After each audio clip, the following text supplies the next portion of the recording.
Baik, baik. Assalamualaikum warahmatullahi wabarakatuh. Selamat pagi dan salam sejahtera untuk kita semua.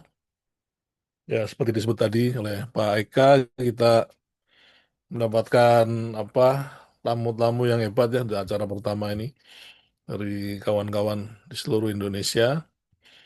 Saya tidak akan sebut lagi satu persatu, tapi ada yang paling senior sampai yang junior juga ada. Kelihatannya senior semua ya, pensiunan semua. Oke, baik.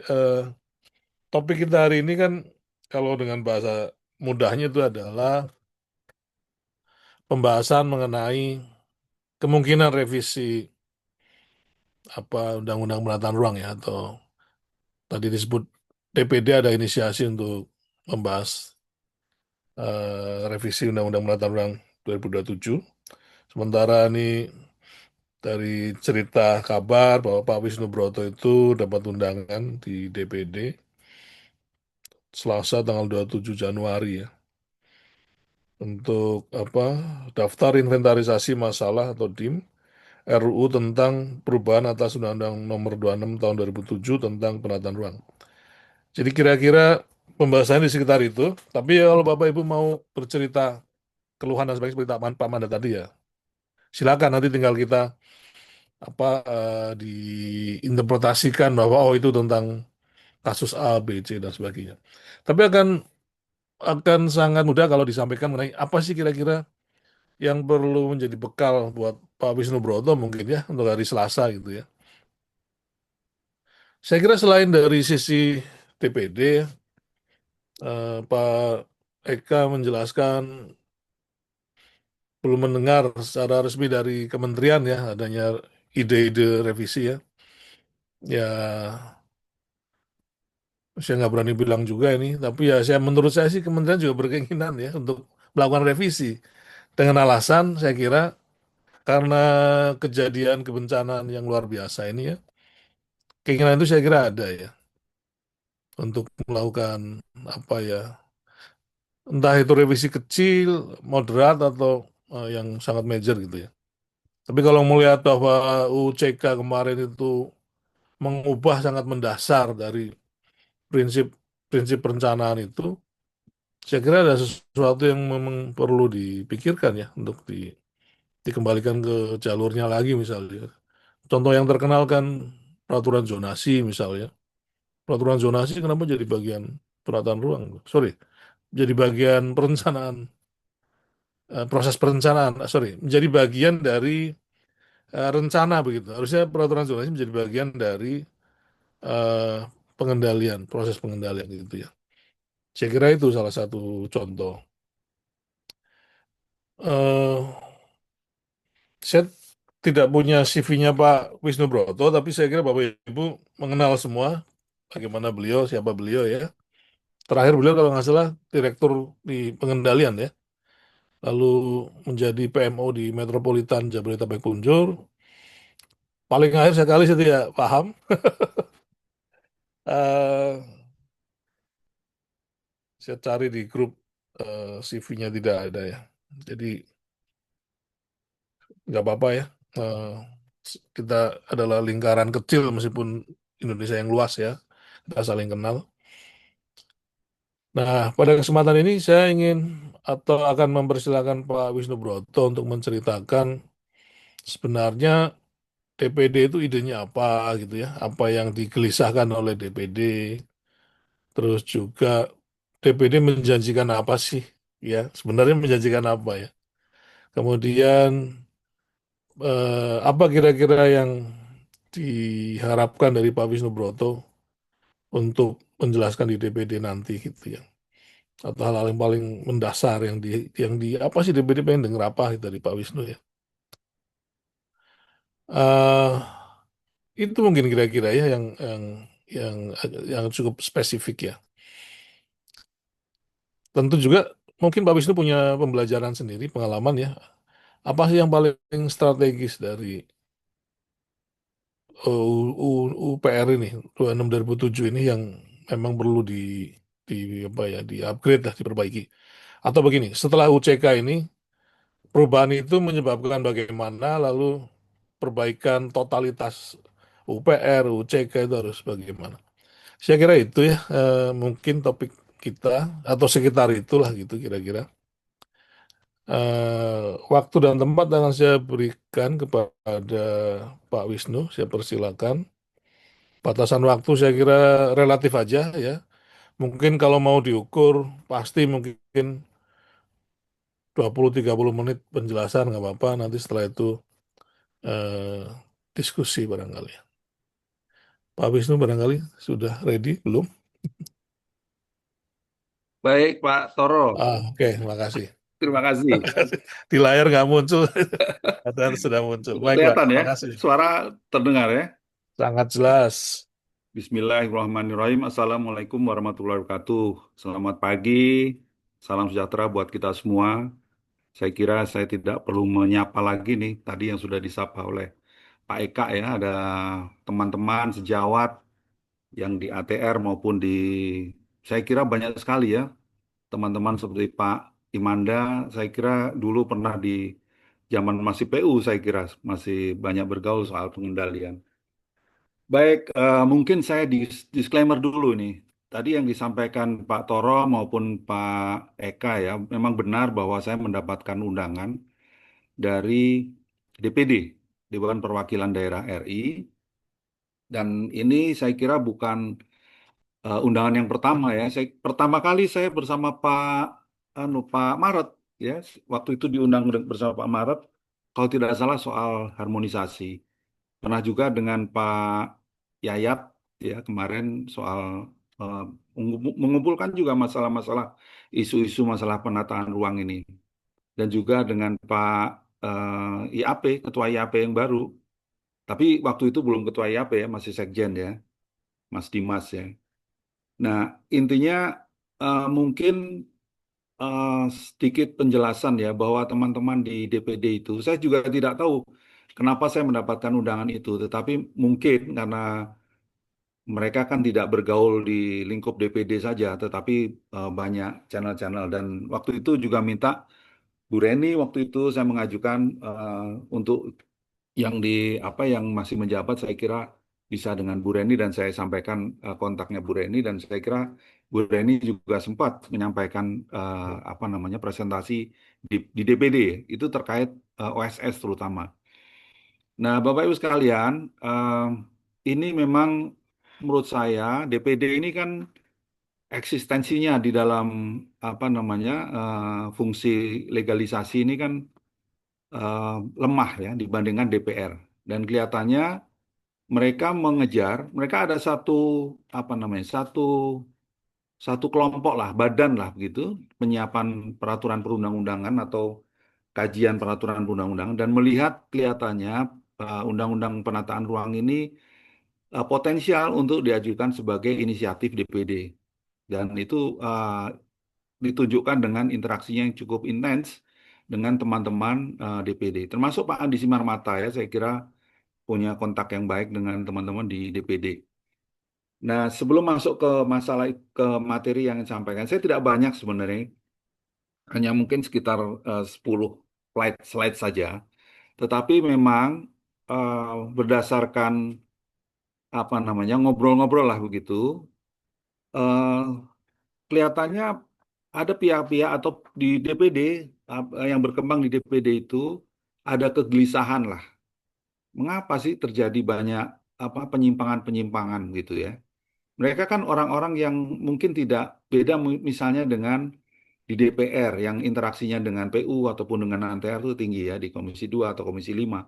Itu mereka interaksinya tinggi. Kalau DPD ini kan exile begitu, terlepas dari lembaga-lembaga pemerintahan walaupun mereka bisa punya hak untuk memanggil ya lembaga-lembaga itu. Tetapi secara personal em, sangat bervariasi dan sebagian besar adalah yang saya tahu adalah mantan-mantan apa namanya pejabat atau mantan kepala daerah bahkan ya ada gubernur Kalimantan Tengah itu Pak siapa itu kemudian ada beberapa lah ya yang mungkin sangat terkenal begitu yang menduduki di DPD. Nah mereka paham sebenarnya masalah-masalah soal penataan ruang ini. Nah apa namanya? Saya kira ini perlu kita kita tanggapi dengan serius begitu. Dan ini merupakan perjalanan panjang. Kalau menurut informasi dari yang mengontak saya, Pak Wisnu ini kelihatannya akan membutuhkan waktu sekitar 6 bulan untuk merumuskan eh, isu-isu apa. Ini diawali dengan DIM dulu tentunya. Sejauh mana undang-undang penataan ruang ini bisa menjawab isu-isu yang berkembang di lapangan. Termasuk saya kira terakhir-terakhir ini masalah bencana ya. Dan bencana ini menjadi semacam apa simptom gitu bahwa penataan ruang ini fail begitu atau tidak cukup berhasil untuk bisa mengendalikan ruang begitu.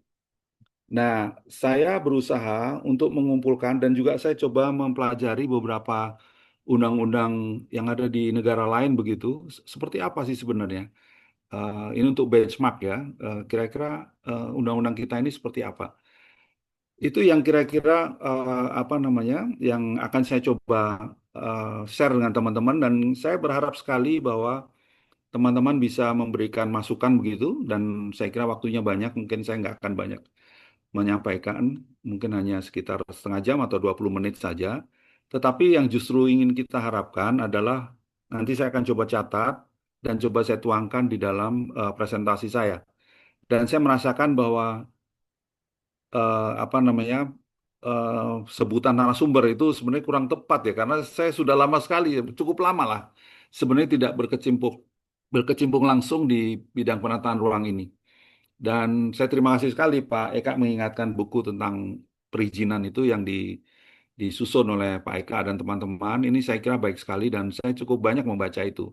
Tapi dalam presentasi saya tidak akan masuk ke dalam, untuk kali ini ya, tidak akan masuk ke dalam masalah-masalah apa namanya instrumental yang ada di dalam Undang-Undang 26 2007, tapi saya coba melihat dari aspek yang luas begitu. Katakanlah kalau dengan pendekatan deduktif itu eh, norma-norma apa sih sebenarnya yang dibutuhkan itu? Atau sebaliknya dengan pendekatan induktif, apa sebenarnya yang terjadi di lapangan sehingga eh, apa namanya tools ya, instrumen rencana tata ruang wilayah itu tidak efektif di dalam eh, menjadikan tata ruang itu sesuai dengan apa namanya rencananya begitu. Izinkan saya untuk share ya. Ini sebentar saya share dulu.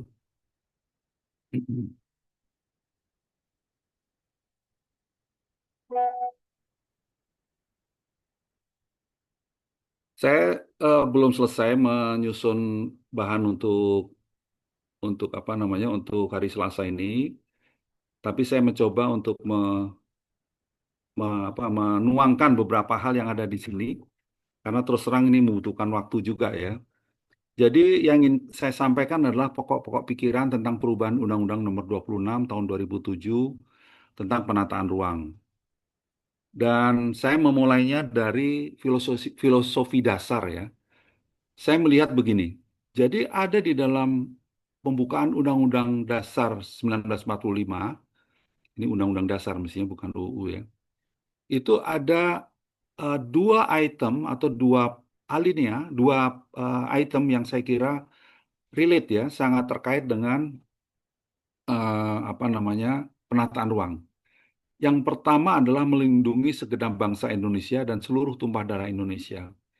Yang nggak pernah dijabarkan adalah kata-kata seluruh tumpah darah Indonesia. Apa sih sebenarnya seluruh tumpah darah Indonesia itu? Ah, orang mengatakan, oh itu orang, oh bukan.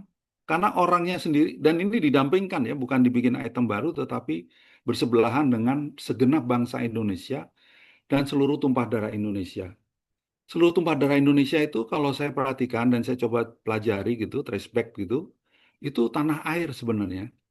Jadi apa namanya eh, apa ruang hidup gitu ya, living space gitu, Lebensraum gitu kalau istilah teorinya gitu ya. Jadi saya coba melihat kalau di dalam konstitusi Prancis itu ada kata-kata begini. Jadi perlindungan terhadap eh, apa namanya mereka menyebutnya patrimoine. Patrimoine itu semua bahkan landscape mereka lindungi begitu. Jadi landscape yang bersifat khas dari Prancis itu harus dilindungi. Bukan hanya heritage saja, tetapi juga sumber daya alam dan semua adat istiadatnya itu dilindungi gitu. Nah, saya mencoba menerjemahkan seluruh tumpah darah Indonesia itu seperti itu sebenarnya. Jadi kalau yang melindungi segenap bangsa Indonesia itu bangsa itu adalah orang, dan tumpah darah itu adalah di luar orang yang darahnya membuat darah itu tumpah kalau dia tidak dilindungi begitu. Jadi kata-kata ini sangat baik sekali. Jadi seluruh tumpah darah Indonesia.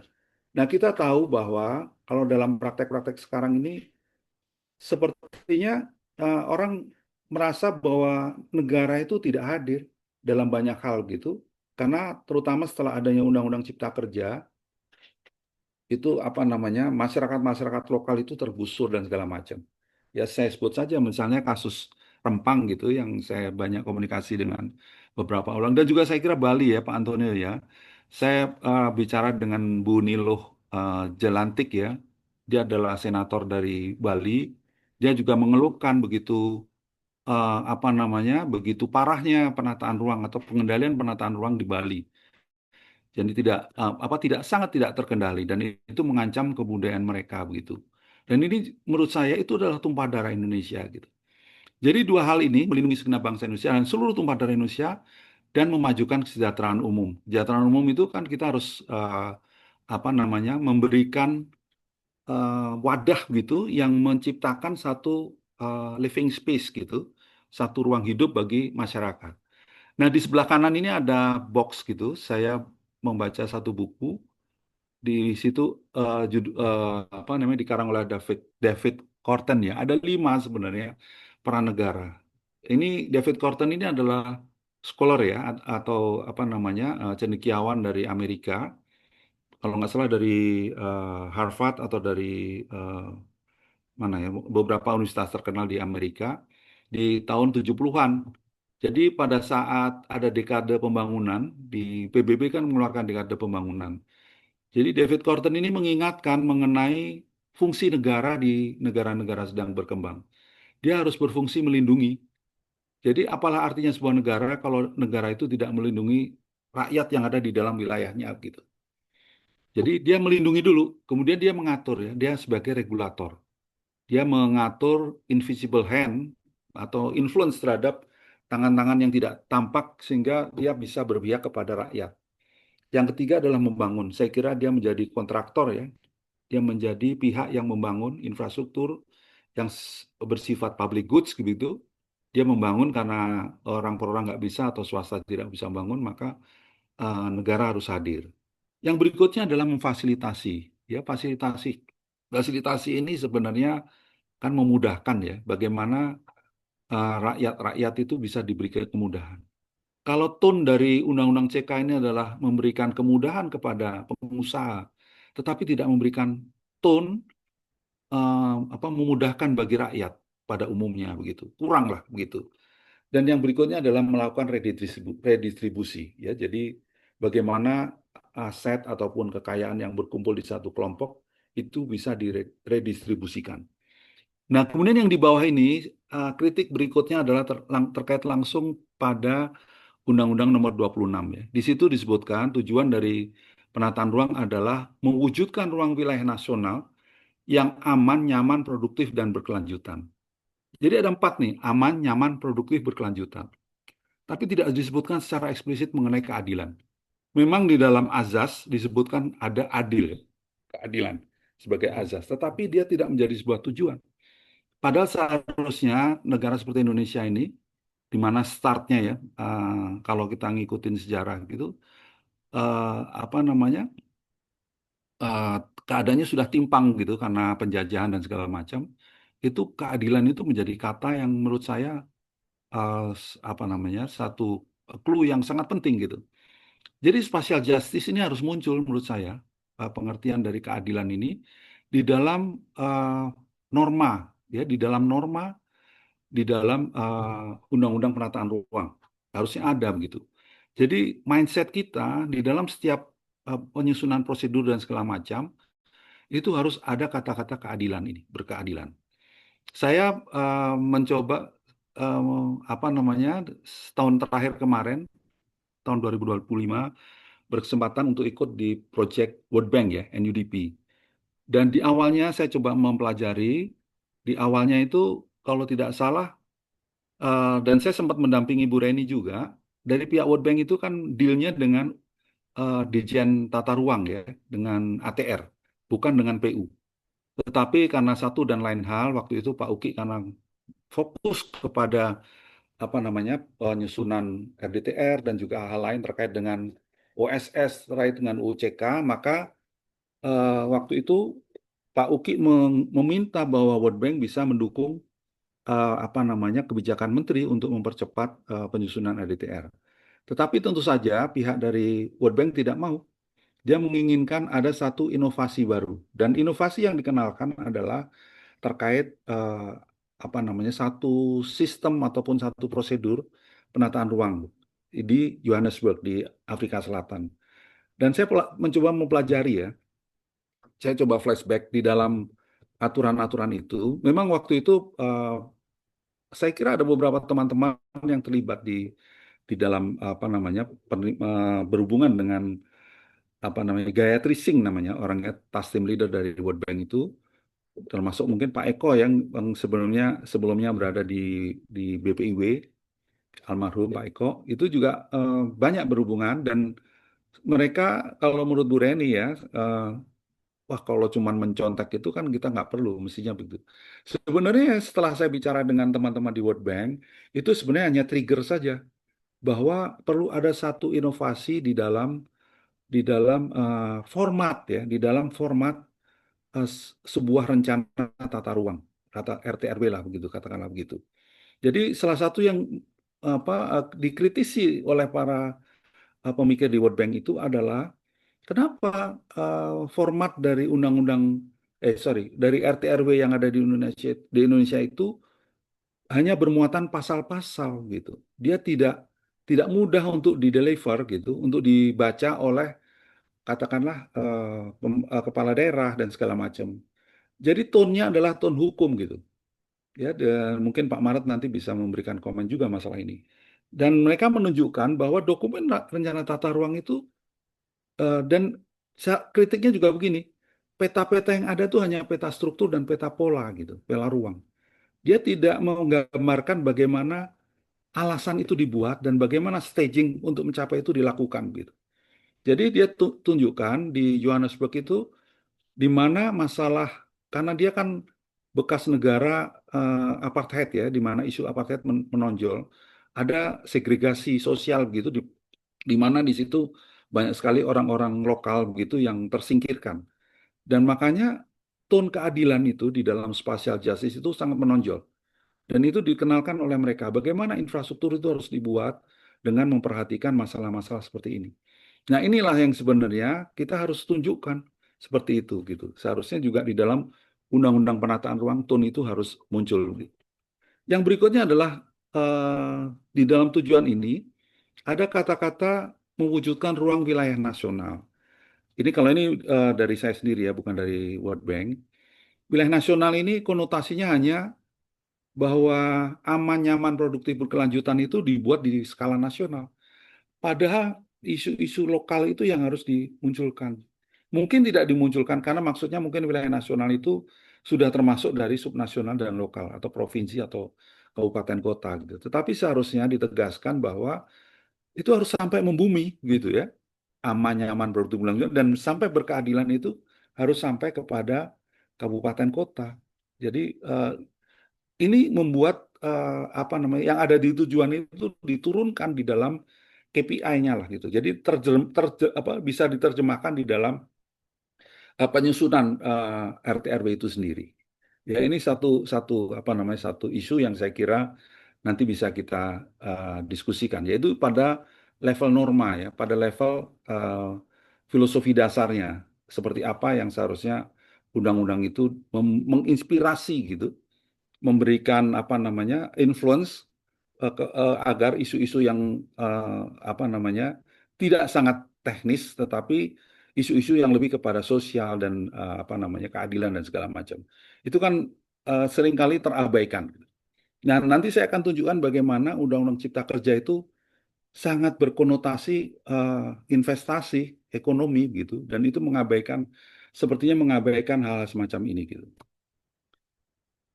Hal lain yang saya kira perlu ditunjukkan di dalam Undang-Undang Penataan Ruang itu adalah bahwa geografi kita ini sangat berbeda dengan geografi negara-negara lain pada umumnya.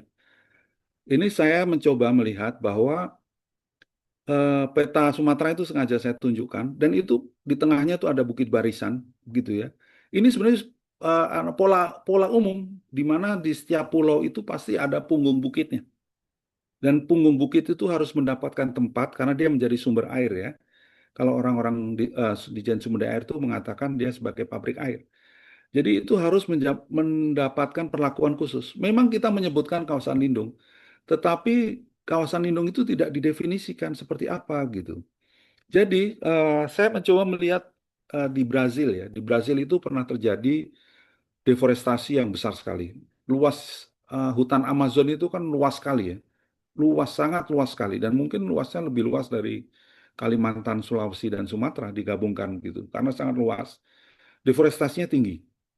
Kemudian ada satu masa di mana mereka memasukkan, agak aneh tapi sebenarnya kalau kita lihat di dalam konstitusi mereka, amandemen amandemen Brazil ya, itu memasukkan secara eksplisit mengenai Amazon, bahwa hutan Amazon itu harus di preserve gitu.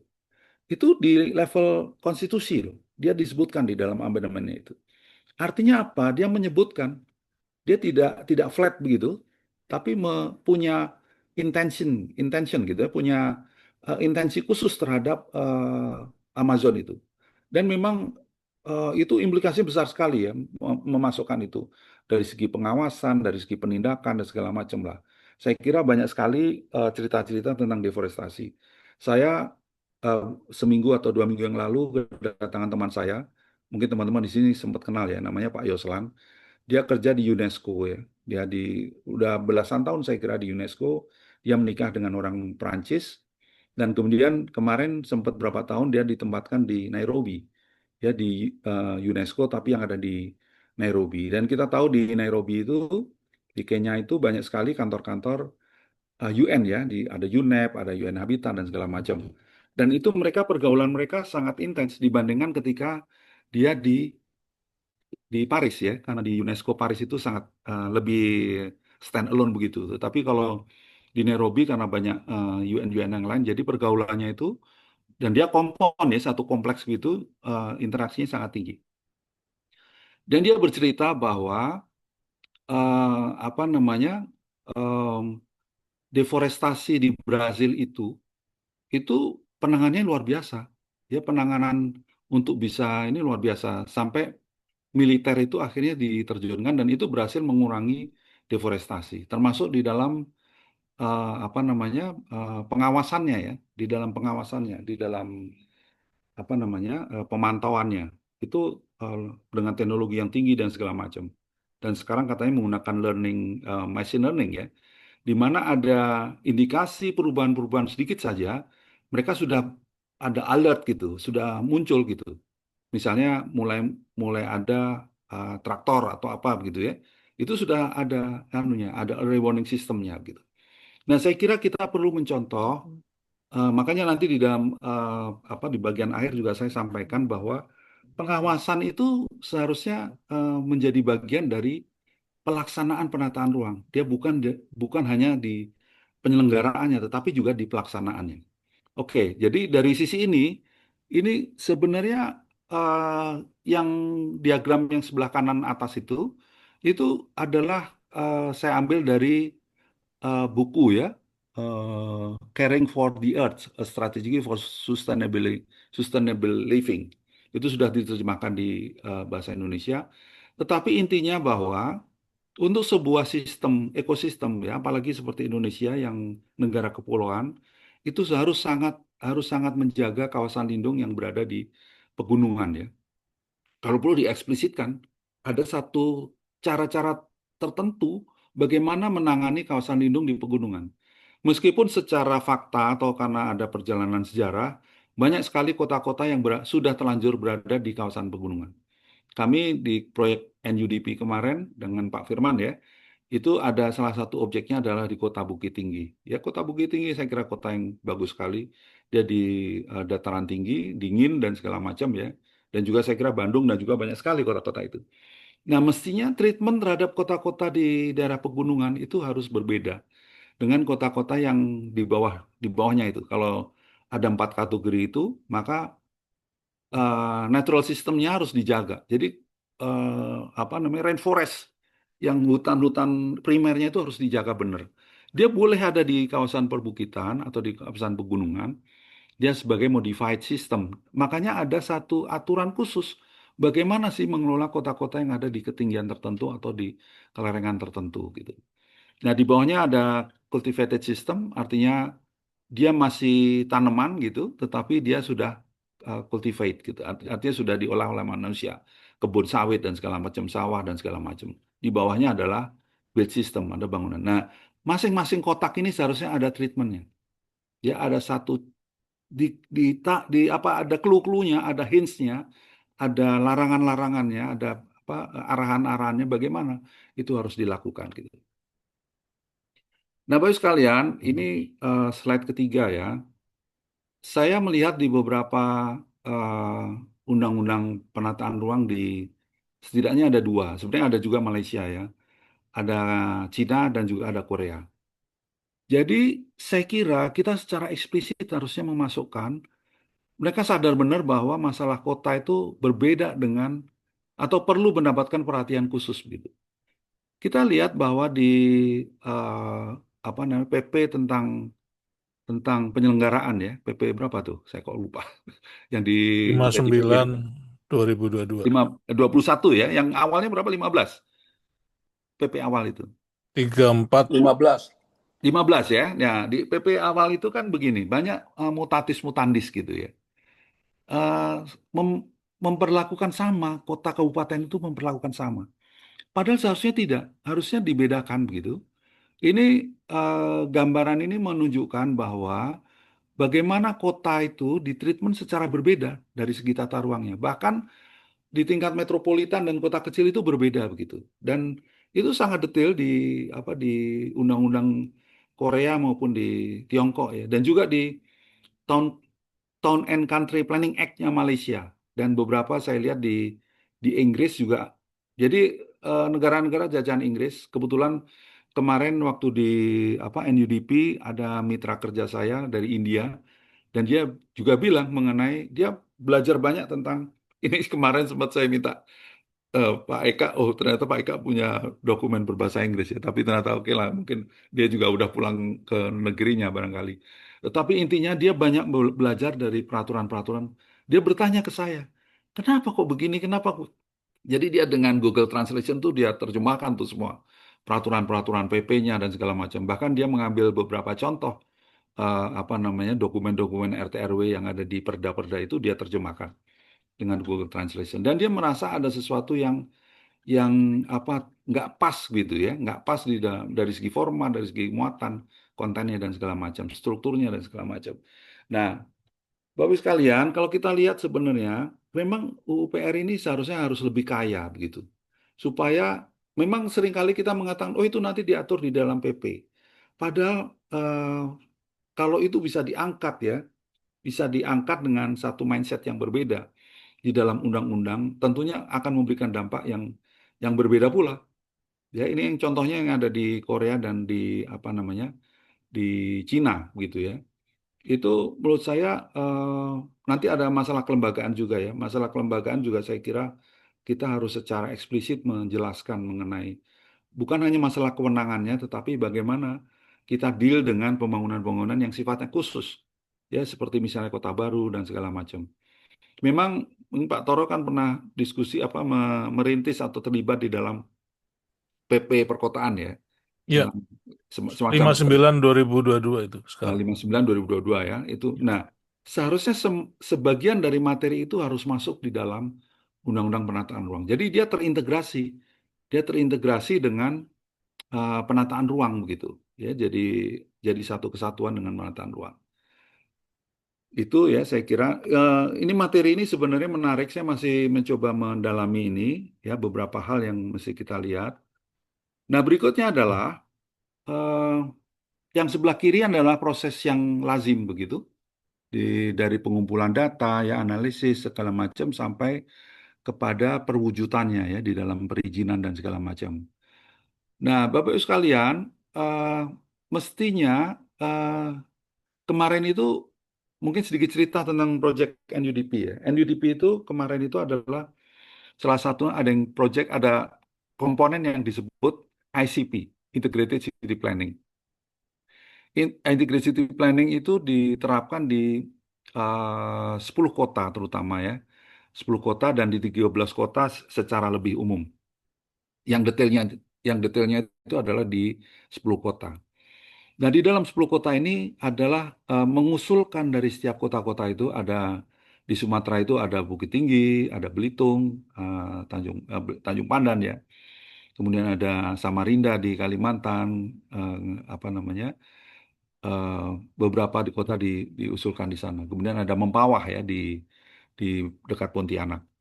Kemudian di Jawa ada Purwokerto, ya teman kita juga Pak Tony ya, Rusmar Sidik yang jadi tim leadernya. Kalau yang di Sumatera itu ada Pak Diki, ada Pak Hadi, arsitek kalau dia ya. Plannernya ada Pak Diki atau PT-nya Pak Diki yang terlibat.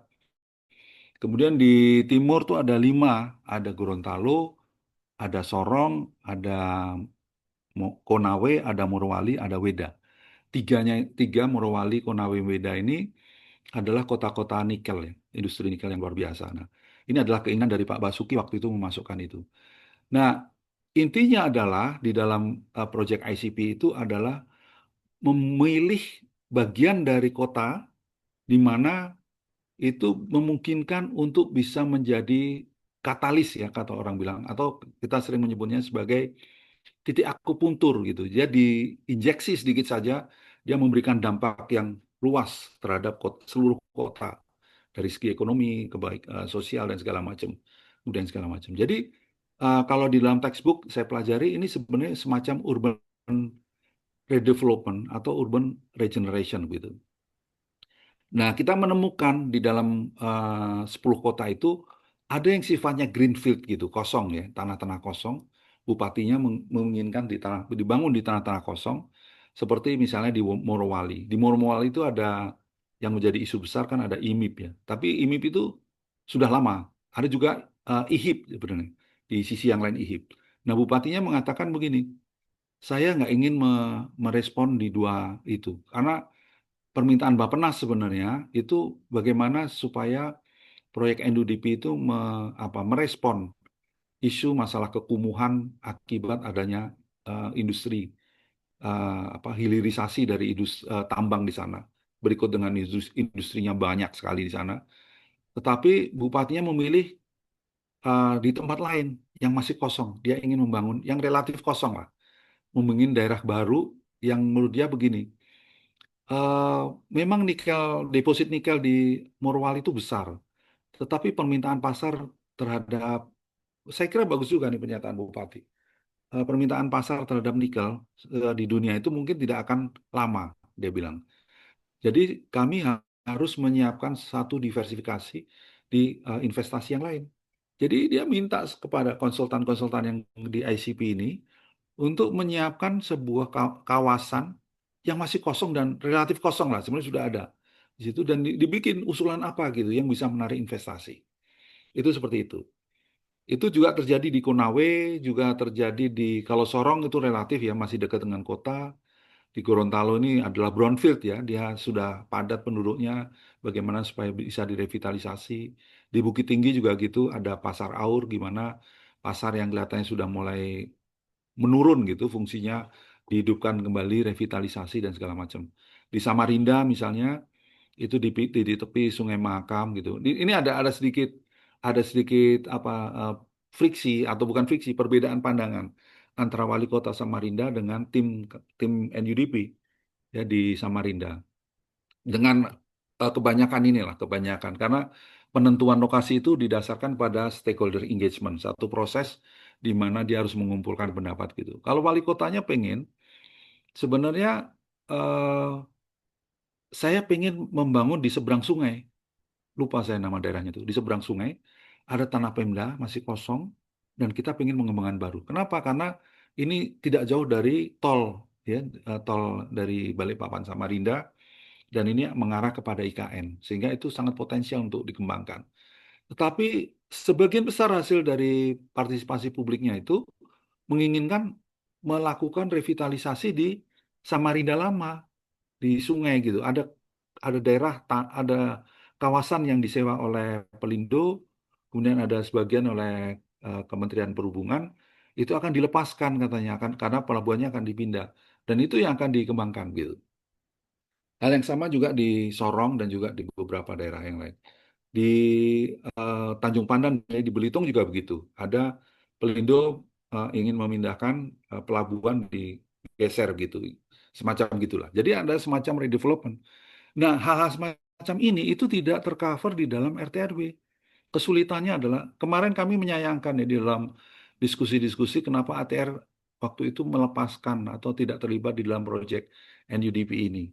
Maka seharusnya kalau ada NUDP pasti ceritanya akan kalau ada ATR NUDP ini ceritanya akan lain dan bisa memberi manfaat juga kepada teman-teman di ATR gitu. Saya pernah presentasi juga atau bukan presentasi menghadap Pak Suyus ya Pak Dirjen Tata Ruang di awal-awal dari proyek ini ketika saya terlibat di situ eh, nanti kami akan melaporkan apa yang kira-kira lesson learn yang diperoleh dari NUDP untuk bisa diakomodasi di sistem-sistem yang ada di ATR gitu.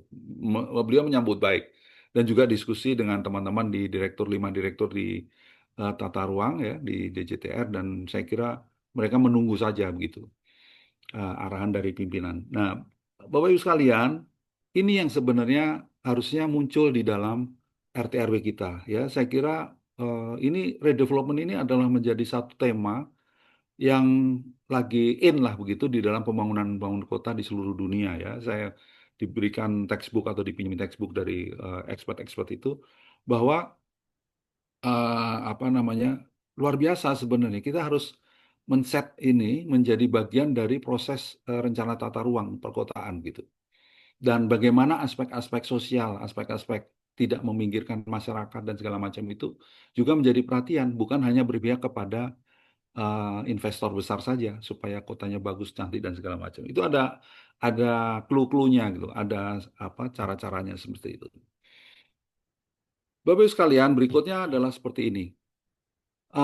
Ini adalah saya ambil ya satu presentasi dan mengkaitkan antara apa namanya KKPR atau undang-undang rencana tata ruang RT/RW dengan eh, sistem-sistem yang ada di dalam bangunan gedung ya, di dalam undang-undang gedung. Nah, saya coba melihat eh, memang undang-undang penataan pasca UU CK ini mengkaitkan antara darat dan laut. Tapi juga seharusnya bagaimana ruang dan tanah ini menjadi consideration gitu, menjadi pertimbangan. Jadi apa namanya uh, development right sama property right itu harus dilingkan gitu. Bagaimana sih esensi gitu? Apa namanya menggabungkan antara antara dua hal itu di dalam sebuah aturan gitu, supaya tidak tidak jalan sendiri-sendiri. Ya, apa namanya uh, uh, antara dua hal itu bisa bisa menjadi satu kesatuan. Dan berikutnya juga ruang dan bangunan ya. Saya punya dokumen SVO ya, Start Forming Ordonansi yang di bukunya Pak Eka juga ada disebutkan di situ. Itu sebenarnya sangat sangat membumi ya. SVO itu sangat membumi, di mana bagaimana orang mau mewujudkan tanahnya atau ruangnya itu diatur di dalam SVO itu. Tapi sayang sekali SVO itu serta-merta dihapuskan melalui Undang-Undang 2492. Ya di situ menghapuskan. Padahal beda sebenarnya. Undang-Undang 24 itu berbicara tentang istilah saya bahasa langit gitu. RT/RW gini nasional, kabupaten dan seterusnya dan seterusnya. SVU itu berbicara tentang bagian bawah dari skema yang di bawah ini. Bagaimana orang mengajukan kalau mau dia punya tanah, bagaimana dia memanfaatkan itu dan segala macam. Jadi ada prosedur-prosedur yang sangat konkret begitu yang pada saat itu mungkin intensitasnya tidak tidak besar gitu. Tetapi nanti boleh saya share di grup ya mengenai SVO ini, dokumen SVO itu baik sekali. Dan saya lihat di Undang-Undang Tata Ruangnya Malaysia itu juga syarat dengan apa namanya perwujudan gitu. Dia tidak heavy kepada perencanaannya saja, tetapi perwujudannya ya termasuk di dalam pengendaliannya. Kalau perwujudan itu kan dari sisi masyarakatnya ya, keinginan masyarakat mau ini itu harus apa gitu. Sedangkan pengendalian itu kan lebih kepada negaranya atau pemerintah harus bagaimana. Harusnya dua-dua itu harus dimunculkan di dalam Undang-Undang Penataan Ruang, harus diekspresikan gitu ya di dua hal itu. Nah ini Bapak Ibu sekalian, ini judulnya belum saya hapus.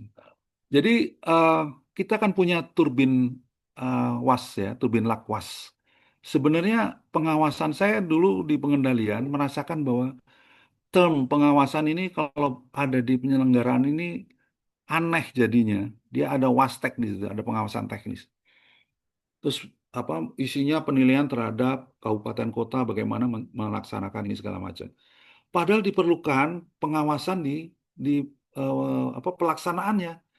Dia harus embedded ya di dalam pengendalian seharusnya. Jadi kalau kita lihat komposisi undang-undang ini ya agak lompat sedikit. Memang heavy-nya kepada perencanaan. Ya, perencanaan itu ada 18 pasal, pemanfaatan itu ada 3 pasal, dan pengendalian ada 6 pasal. Ya, walaupun mungkin bobotnya tidak sama. Tetapi kalau dilihat dari jumlah pasalnya ini, merepresentasikan bahwa undang-undang kita itu terlalu heavy kepada planning, bagaimana menyusun rencana.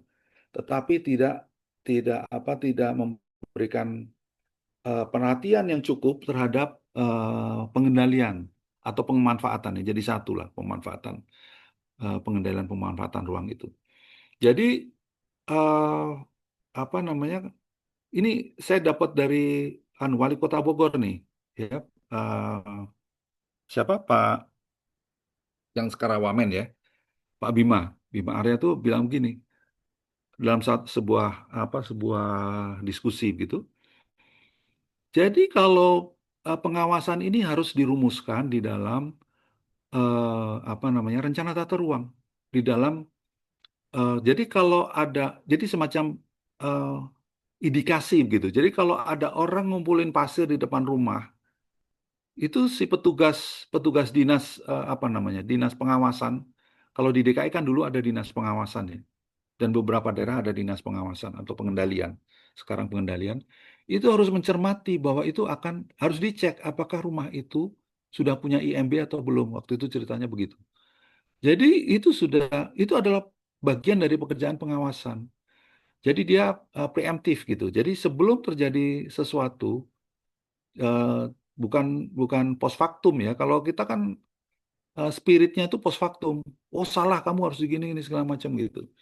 Tapi ini adalah preemptif gitu. Jadi dia bagaimana mengatasi preventif ya, mencegah bagaimana supaya eh, kesalahan itu tidak menyimpang terlalu jauh. Dan itu adalah satu pengawasan khusus. Nah, di dalam Undang-Undang Cipta Kerja dan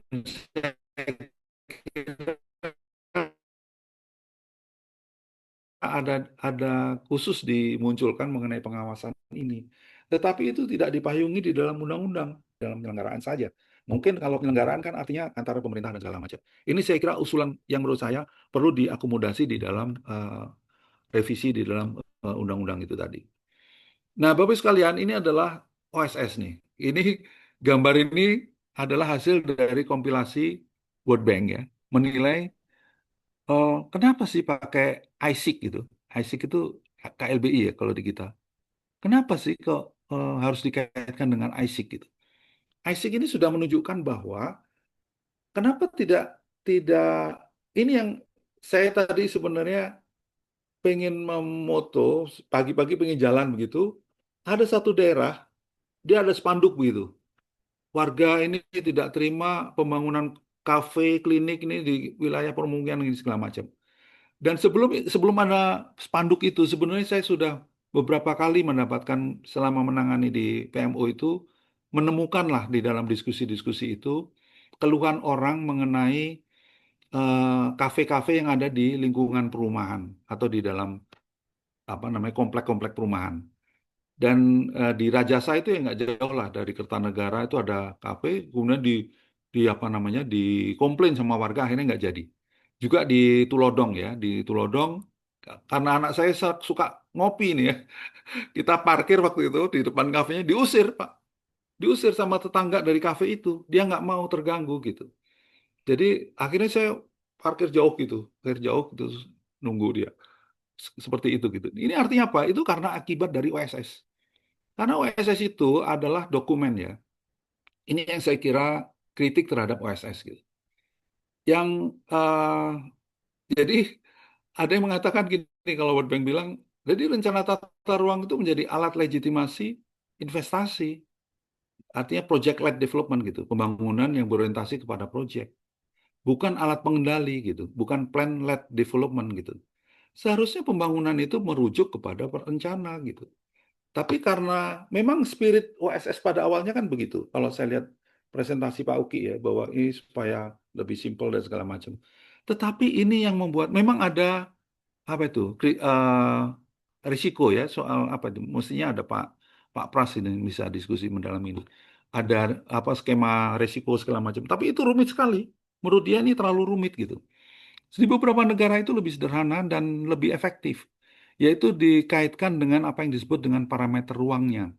Jadi investasi itu termasuk termasuk dari eksternalitas dari sebuah kegiatan terhadap lingkungannya. Jadi kalau KLB ini tidak dia stand alone aja begitu ini seperti itu. Tapi saya perlu mengkonfirmasi ya masalah sistem OSS ini. Terus terang saya tidak terlalu mendalami.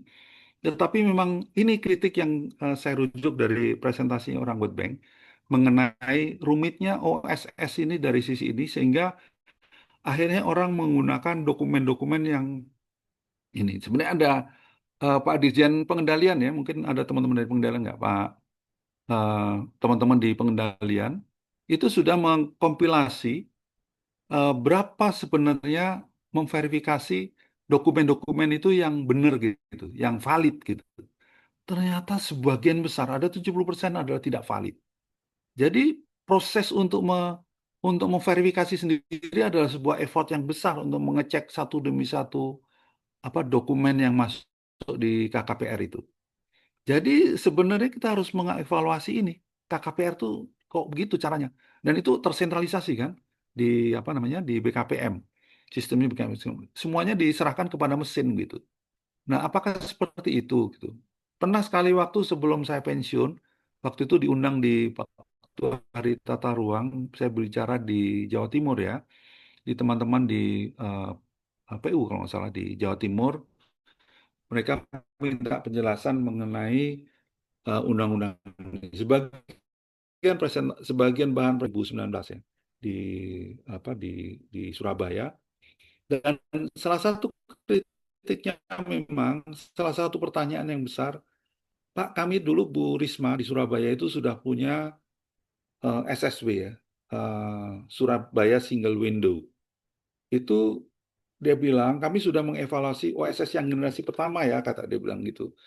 OSS generasi pertama itu eh, kalah jauh dari SSW dia bilang. Jadi SSW itu lebih cepat, lebih terkontrol, begini ini segala macam. Kami mengkombinasikan antara online dengan non-online atau offline. Tapi itu lebih lebih menjamin tidak ada masalah di kemudian hari gitu. Tetapi memang dan saya kira teman-teman DKI juga sempat membuat seperti itu yang akhirnya ada sedikit friksi dengan Pak Uki ya, frankly speaking aja dengan Pak Uki dan teman-teman dipanggil oleh Pak Uki dan segala macam ya karena ini adalah kebijakan nasional. Tetapi sebenarnya inisiatif daerah itu baik. Beberapa itu menurut saya lebih lebih apa? Lebih mengurangi risiko ya. Tetapi yang dihasilkan oleh SS ini sangat sangat rawan.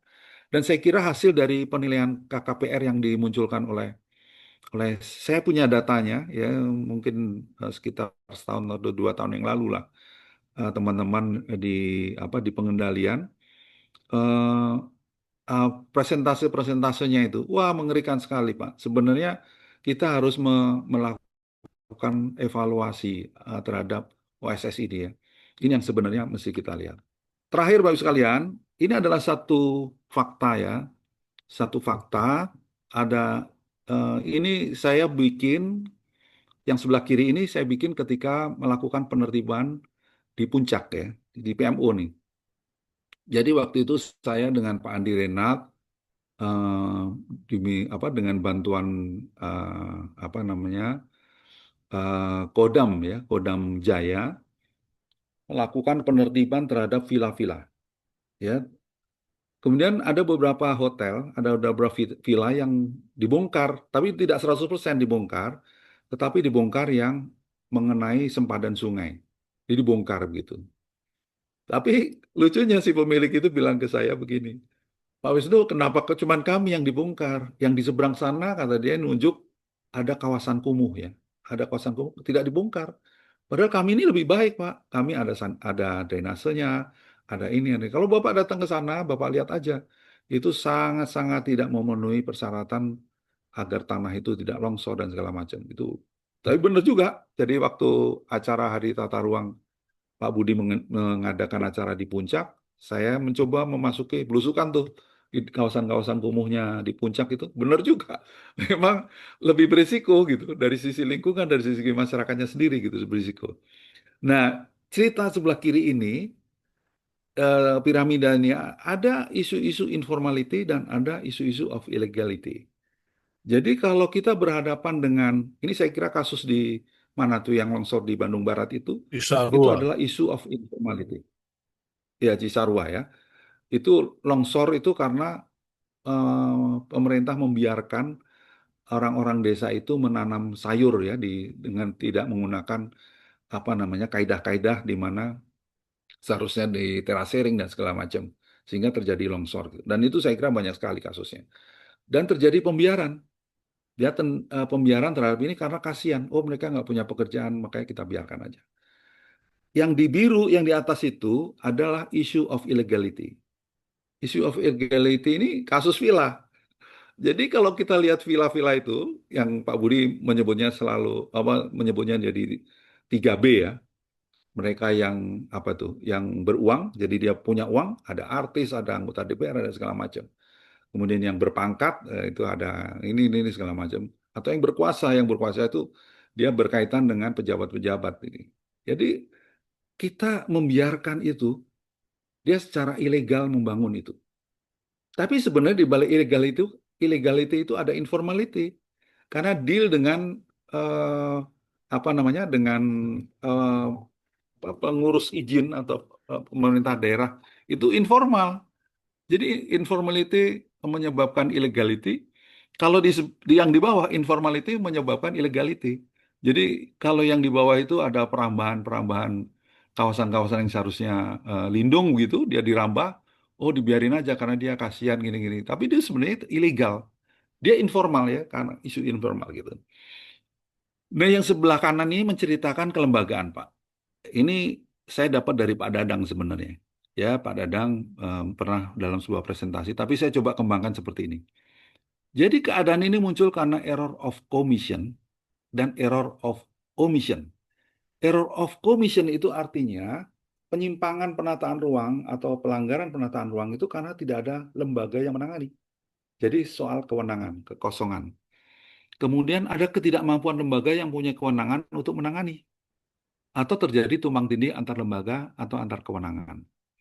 Sedangkan error of omission ada karena tidak adanya kebijakan tindakan yang diambil atau pembiaran. Nah, Bapak Ibu sekalian, ini menyangkut masalah apa tuh? Pagar laut itu. Pagar laut itu panjangnya 35 kilometer dan itu berjalan setahun lebih itu pembangunannya. Padahal ada Dijen Pengawasan di KKP. Kenapa itu bisa terjadi? Ya, itu jelas kasat mata dan yang orang teriak-teriak kami deal di Tangerang dan segala macam itu sebenarnya masyarakat itu sudah lama teriak, kenapa ada apa namanya ini segala macam. Baru kemarin aja Menteri KKP bilang, oh itu untuk menambah daratan supaya ada sedimentasi dan segala macam seperti itu gitu. Ya, jadi Bapak Ibu sekalian, eh, penegakan hukum ini menjadi titik lemah ya. Ada memang atmosfer tertentu membuat saya sempat ngobrol lah dengan teman-teman ya di level bawah begitu. Kenapa sih kok nggak ada tindakan? Ini karena ada satu atmosfer, ada atmosfer politik atau atmosfer apa oh ini karena ada bukan hanya pengusaha besarnya, tadi ada semacam quote unquote ya, ada semacam kebijakan dari presiden bahwa akan ada untuk investasi dan segala macam. Akhirnya orang diam gitu.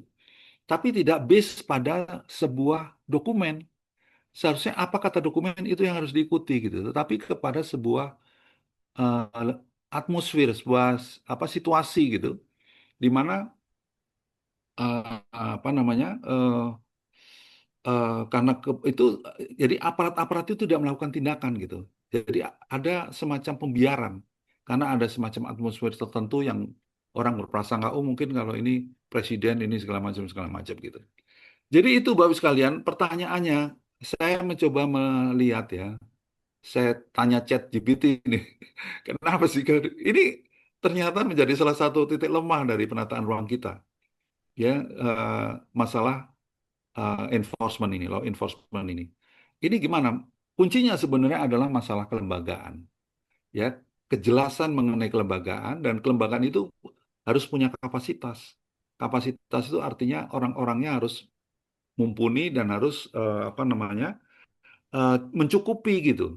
Ah, APPNS itu satu kabupaten cuman satu dua orang gitu. Gimana dia mengambil tindakan? Ada problem-problem dengan pimpinan dan segala macam. Gimana kalau dia melalui tindakan nanti dipecat dan sebagainya. Nah ini adalah persoalan-persoalan yang harus di apa diselesaikan. Kembali lagi di Malaysia ya. Eh, Malaysia kan ada teman saya, eh, dia pernah mengajak orang Malaysia, dia arsitek ya. Tuti namanya, sama Ruli ya. Mungkin ada yang kenal. Di angkatan berapa tuh? Angkatannya Pak Budi. Pernah dapat proyek dari kita, saya mendampingi dia. Dan dia cerita begini, pernah Mas, kami mengajak teman planner lah, planner dan arsitek dari beberapa orang dari Malaysia ke memperlihatkan satu kawasan real estate ya di Bogor, Harvard. Saya mau tunjukkan bagus tuh anunya gitu. Nah, mereka jalanlah pakai mobil menuju ke real estate itu. Tapi yang jadi pertanyaan adalah bukan di real estate-nya, tetapi menuju real estate-nya. Kenapa dia lewat jalan-jalan itu kan di luar tol ya, di jalan-jalan kolektor segala macam itu, dia bilang itu sepertinya kok tidak ada pengendalian. Apa tugas dari Pemda? Kenapa ada rumah yang ada toko, ada begini, namanya nggak ada aturan gini, terlalu dekat dengan jalan ini? Apa tidak ada apa namanya setbacknya? Nggak ada setbacknya, nggak ada GSB-nya apa sih? Ini gimana sih? Dia terpukul, dia cerita sama saya, Mas, Mas Wisnu, ini kerjaan planner ini gimana sih? Kata dia bilang gitu. Itu artinya apa? Bahwa kita tidak melihat, oke rencana tata ruang udah dibikin. Memang saya pernah tanya kepada Bu Reni, Ren, itu ada nggak sih muatan mengenai garis sempadan bangunan di rencana tata ruang itu? Bukan di RDTR ya, tetapi di RT RW. Artinya seharusnya RT RW tidak hanya tentang land use, tetapi tentang kelas jalan itu harus dijelaskan GSB-nya berapa gitu. Sehingga itu menjadi panduan orang membangun bangunan, oh dia harus mundur setback sekian meter dan segala macam. Itu sudah dari awal gitu. Kalau itu penertiban itu susah sekali karena dia sudah menjadi anu kan masuk apa namanya udah mengeluarkan uang dan segala macam. Ini juga terjadi di anu di Praia ya di Lombok. Jadi antara Mataram sampai ke Praia itu ada jalan baru bagus sekali. Tetapi karena tidak diberikan GSB-nya pada awalnya ya, tapi belakangan saya datang ke dua kali atau ketiga kalinya sudah melihat karena kami pernah diskusi juga dengan Lombok Tengah dan Lombok Barat. Itu seharusnya ada plang ya menggambarkan bahwa semua bangunan di tepi jalan ini harus dibangun sekian meter dari atau sekian meter dari pinggir jalan dan segala macam. Karena tidak ada itu banyak sudah mulai dibangun tuh. Ada hotel, bukan hotel, ya. Kalau hotel mundur ya, restoran lah, atau rumah makan lah. Ada rumah makan yang menempel gitu sehingga motor yang mau beli itu harus minggir, harus beli nggak bisa parkir ke dalam, tetapi di pinggir jalan gitu. Ya ini karena tidak ada pengendaliannya, tidak ada di dokumen itu tidak tercermin bagaimana GSB itu begitu pentingnya GSB gitu. Hal yang sama dengan teman-teman di sumber daya air juga begitu. Garis sempadan sungai GSS ya. Jadi garis sempadan sungai juga harusnya diatur. atau dituangkan di dalam rencana tata ruang gitu ya, di dalam RT RW, GSS-nya berapa sih gitu. Karena menurut teman-teman itu, jadi eh, tata ruang yang teratur itu bisa dilihat dari sempadannya. Jadi itu sebuah clue ya, sebuah apa namanya, poin, critical point gitu. Kalau itu bisa diatur, itu pasti tata ruangnya rapi gitu. Jadi sempadan itu, karena dia, sempadan itu kan pertemuan antara ruang publik dan ruang privat. Ya, mungkin dia menjadi bagian dari ruang publik atau mungkin dia menjadi bagian dari ruang privat. Tetapi garis sempadan itu seharusnya dijaga, di mana publik itu membutuhkan ruang untuk ekskalasinya, apa dampaknya keluar, tapi privat juga harus begitu. Nah, ini harusnya menjadi semacam prinsip di dalam rencana tata ruang.